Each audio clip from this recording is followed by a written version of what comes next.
গ্রামের শেষ সীমানায় একটা ছোট কুঁড়ে ঘর, মাটির গন্ধে ভরা। রাত তখন 12:30। হঠাৎ দরজায় টক টক টক। মীরা ঘুম থেকে চমকে উঠল, গলা শুকিয়ে গেল। দরজার ওপাশে কেউ চাপা গলায় বলল, মীরা, দরজা খোল।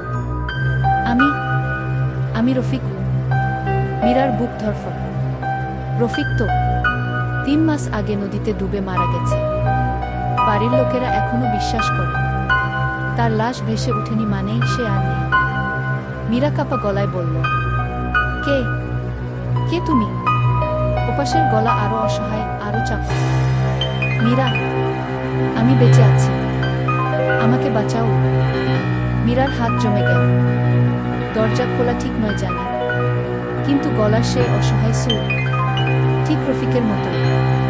বাইরে আবার করা নাড়া, টক টক, বেশি জোরে, উদ্বেগে। হঠাৎ বাড়ির আঙিনায় কুকুরগুলো একসঙ্গে চিৎকার করে উঠল। মীরা জানালার ফাঁক দিয়ে তাকাতেই দেখল, দরজার ঠিক সামনে দাঁড়িয়ে রফিক নয়, একটা লম্বা ছায়া, অস্বাভাবিক লম্বা।